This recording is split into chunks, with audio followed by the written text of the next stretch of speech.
Rape happens every 2 hours in Pakistan, and only 4% of those convicted rapists end up in jail. I was sitting with a lawyer today and I confirmed some of this information that I found online, and I was doing a research on it because when I did actually come across it, it kind of shook my core, because this is a topic that not a lot of people want to discuss, and it is because of this reason little girls like Zainab end up in dumpsters and in the trash.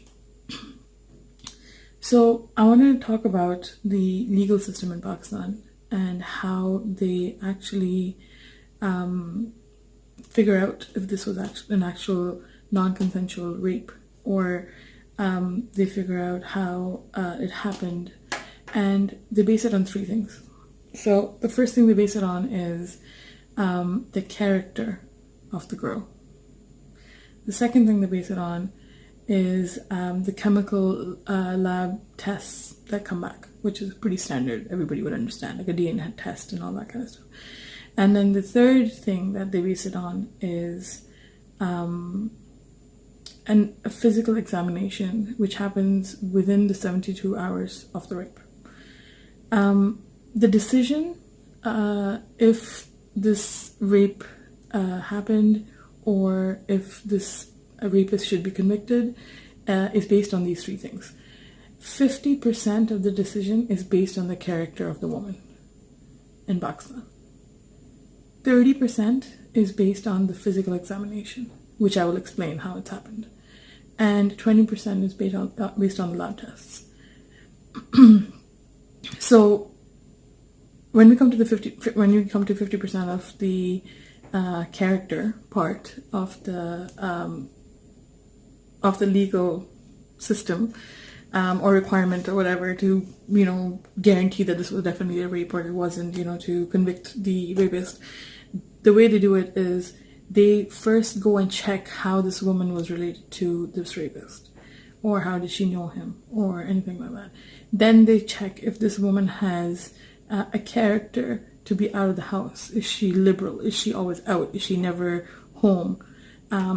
They ask questions like if this girl was a virgin or not, things like that. So 50% of the decision in the courts are made based on the character of the girl. 20% again, lab tests, pretty straightforward. 30% is based on a physical exam. This physical exam is what really shook me to my core. It's called, in the legal system, it's called a two-finger test. Okay? A two-finger test is basically when a doctor would insert two fingers into the vagina of a woman to see the elasticity of it. Okay? If it's loose, that means that this woman is exposed to sex.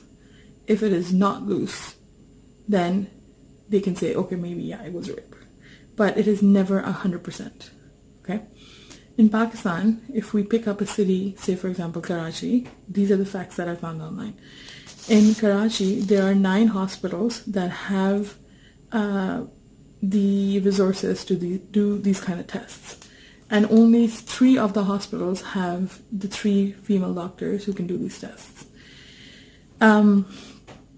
So these 3 women are basically known as medical legal officers who have absolutely zero legal training, according to one of them in an interview that she did. Also, they are not protected, these 3 doctors. So they have like a lineup of 50 to 100 women outside, and they have a really filthy clinic. They do this test on a sofa, like a broken down sofa, unpainted room, no security at all, right? Nobody in Pakistan, especially doctors, they don't want to get into this field. They don't want to be a medical legal officer. So technically, for all of Karachi, there's only 3 of them. And given the fact that I've given before, that a rape in Pakistan happens every 2 hours. So to have 3 doctors is mind-boggling, right? These are registered 3 legal officers, right? Now, these women are threatened for their own jobs, their own lives, because they are going through physical abuse by people who are coming up to them and saying, you better make sure that the test comes out negative for the rape, because they may have connections with the mafia or whatever you want to call it, right? They also are scared for themselves, their families. They also do a very quick test because there's like 50 other people waiting. So this is one part of Pakistan that needs a lot of work as far as the medical system is concerned. And because it's like such a big deal not to talk about this, it's very hard to to even wrap your head around how they do this medical test, right? And 30% of that result is what decides if that rapist will end up in jail or not. There's also many different, women who have opened up and said that they want justice, right? And one of the very popular names that comes to mind is Mukhtar Mai, right? In 2002, she was raped and paraded naked in her village by the local council, who had basically said that because her brother had raped a 16-year-old boy, had raped a 13-year-old girl, his older sister, who was Mukhtar Mai, was supposed to be gang raped. And that is what the local council had said. So this woman had gone through gang rape, paraded naked in the village, stood up, became a voice for women in Pakistan, and went out and opened an organization, and she's now a well-known woman. But even our former president had hushed her, and he himself admits to this, that he has hushed her to protect the image of Pakistan. What comes to my mind with all of this is that it is very, very disturbing.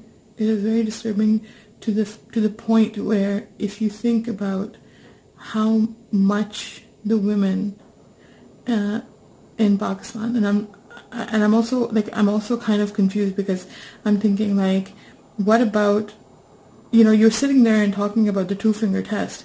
What about a wife who's been raped by her husband, or a child who's 5 years old and she gets raped by her father, like every other night? You're gonna sit there and tell me that you're gonna do a 2-finger test on this child? There are stories, and I will talk about child abuse in Pakistan, or even just child abuse generally, not just in Pakistan. I'm not trying to target Pakistan here, but just to talk about the problems that we have and how we should, come out and talk about this stuff. Rape is something that needs to be spoken about. In India, there was a girl who was on a bus, and she was gang raped because she was wearing a short skirt. So eve teasing. These are big issues. These are issues that need to be spoken about. And the people who need to be educated on this, or people who, especially the men, are the ones who need to be educated on this. And people need to come out and talk about this to their husbands, their sons, their fathers, things like that. I believe that every woman who has gone through something like this in their life should have a voice. So say it. Let it out. But I just can't wrap my head around the fact that a rape in Pakistan and India is based on a very non-scientific, illogical, a very discriminatory, derogatory, inhumane way. It's just not handled legally. Legally, it's not handled correctly. And someone needs to do something about it. So that's one thing that I think that everyone should get out and talk about. So rape. Talk about it.